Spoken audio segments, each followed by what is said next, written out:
Hi friends, இன்றைக்கி நம்ம சேனலில் என்ன வீடியோ பார்க்க போகிறோன்னா, கோயிலில் கொடுக்குற பொங்கல் மாதிரியே ரொம்பவும் ஈஸியாக ரொம்பவும் டேஸ்ட்டாக வீட்டிலே எப்படி செய்கிறதுன்னு வாங்க பார்க்கலாம். ஒரு பாத்திரத்தில் ஒரு கப் பச்சரிசி ஆட் பண்ணிக்கலாம். நான் ஆட் பண்ணது பொங்கல் பச்சரிசி. கடையில் பொங்கல் பச்சரிசின்னு கேட்டு வாங்கிக்கோங்க. நார்மல் பச்சரிசி ஓகே தான், ஆனால் பொங்கல் பச்சரிசி ஆட் பண்ணுறப்போ உங்களுக்கு அரிசி சீக்கிரம் வெந்துடும். அதனால் நான் ஒரு கப் பொங்கல் பச்சரிசி தான் ஆட் பண்ணியிருக்கேன். பாசிப்பருப்பு 2 டேபிள் ஸ்பூன் ஆட் பண்ணிக்கலாம். நம்ம எடுத்துருக்கிற அரிசியும் பாசிப்பருப்பையும் ஒரு தடவைக்கு 4 தடவை நல்லா கழுவி எடுத்துக்கலாம். நம்ம நல்லா கழுவிட்டோம், இந்த மாதிரி நல்லா கழுவிக்கோங்க. இப்போ இதை ஒரு குக்கரில் ஆட் பண்ணிக்கலாம். ஒரு கப் பச்சரிசிக்கு 4 கப் தண்ணி ஆட் பண்ணிக்கலாம். நீங்கள் எந்த கப்பில் ஒரு கப் பச்சரிசி எடுத்தீங்களோ அதே கப்பில் 4 கப் தண்ணி ஆட் பண்ணிக்கோங்க. நம்மளுக்கு எந்த அளவுக்கு அரிசி குழஞ்சி வருதோ அந்த அளவுக்கு பொங்கல் டேஸ்ட்டாக இருக்கும். அதனால நான் ஒரு கப் பச்சரிசிக்கு 4 கப் தண்ணி ஆட் பண்ணியிருக்கேன். இப்போ குக்கரை க்ளோஸ் பண்ணி 5 விசில் வந்தோடனே ஆஃப் பண்ணிக்கலாம். இன்னொரு சைடு பேனில் 1.25 கப் வெல்லம் ஆட் பண்ணிக்கலாம். நீங்கள் எந்த கப்பில் அரிசி எடுக்கிறீங்களோ அதே கப்பில் தான் எல்லாமே மெஷரிங் பண்ணணும்.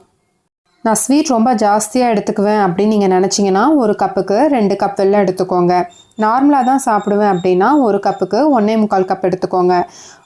ரொம்ப அளவாக சாப்பிடுவீங்கன்னா ஒரு கப்புக்கு 1.5 கப் வெல்லம் எடுத்திங்கன்னா கரெக்டாக இருக்கும்.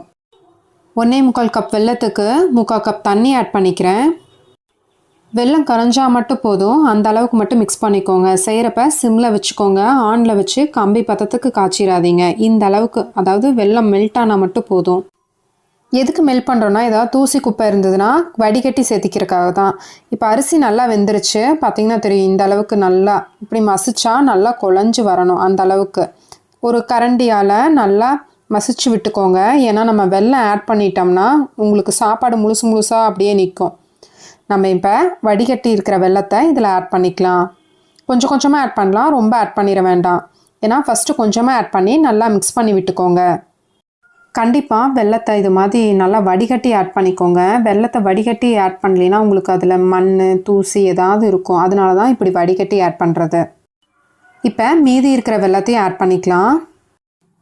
எப்பயுமே பொங்கலுக்கு வெல்லம் வாங்குறப்ப நல்லா டார்க் கலராக இருக்கிற வெல்லமாக பார்த்து வாங்கிக்கோங்க. அப்போ தான் பொங்கல் நல்லா ஸ்வீட்டாகவும் இன்னும் நல்லா டேஸ்ட்டாகவும் இருக்கும். இப்போ 2 டேபிள் ஸ்பூன் நெய் ஆட் பண்ணிக்கலாம். இப்போ எடுத்து வச்சுருக்கிற ஒரு கைப்பிடி முந்திரியை இப்போ இதில் ஆட் பண்ணிக்கலாம். இது நல்லா கோல்டன் ப்ரௌன் கலரில் வர வரைக்கும் இதை நல்லா ஃப்ரை பண்ணிக்கலாம். ரொம்ப கோல்டன் ப்ரௌனில் வர வேண்டாம், ஒரு அளவுக்கு பார்த்தீங்கன்னா தெரியும். இப்போ நான் காமிக்கிறேன் பாருங்கள், இந்த அளவுக்கு இருந்தால் போதும். திராட்சை ஆட் பண்ணிக்கலாம். நான் ஒரு 15லேருந்து 20 திராட்சை ஆட் பண்ணியிருக்கேன். இப்போ இது நல்லா பலூன் மாதிரி வர வரைக்கும் இதை நல்லா ஃப்ரை பண்ணிக்கலாம். நம்ம அடுப்பை ஆன் பண்ணி நம்ம ஃப்ரை பண்ணி வச்சுருக்கிற முந்திரி திராட்சையை இப்போ இதில் ஆட் பண்ணிக்கலாம். நம்ம வடிகட்டின வெல்லத்தை மிக்ஸ் பண்ணுறப்ப அடுப்பை ஆன் பண்ணக்கூடாதுங்க.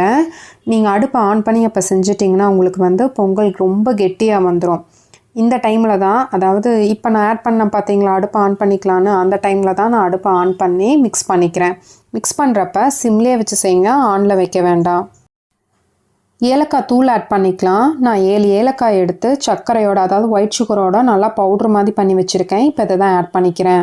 ஏலக்காயை பவுட்ரு மாதிரி பண்ணாமல் முழுசாகவும் ஆட் பண்ணிக்கலாங்க. நிறைய பேர்த்துக்கு அந்த மாதிரி சாப்பிட்றது பிடிக்காது. அதனால் நான் மேக்ஸிமம் எப்பயுமே வீட்டில் செஞ்சேன்னா இந்த மாதிரி அரைச்சி தான் சேர்த்திக்குவேன். கோயிலெலாம் கொடுப்பாங்களா, அந்த பொங்கல் டேஸ்ட்டு வரணும்னா பச்சை கற்பூரம் ஆட் பண்ணுவாங்கங்க. நம்மளும் இதில் பச்சை கற்பூரம் தான் ஆட் பண்ண போகிறோம். ஒரு மிளகு சைஸ் மட்டும் ஆட் பண்ணுங்கள், ரொம்ப ஆட் பண்ணிட வேண்டாம், பொங்கல் சாப்பிட முடியாது. அதே மாதிரி ஆட் பண்ணுறப்ப இதை நல்லா கொஞ்சம் அப்படியே தூள் மாதிரி போட்டு நல்லா மிக்ஸ் பண்ணிக்கோங்க. இந்த வீடியோ உங்களுக்கு ரொம்ப யூஸ்ஃபுல்லாக இருக்கும்னு நினைக்கிறேன். இன்னொரு வீடியோவில் பார்க்கலாம். Bye friends.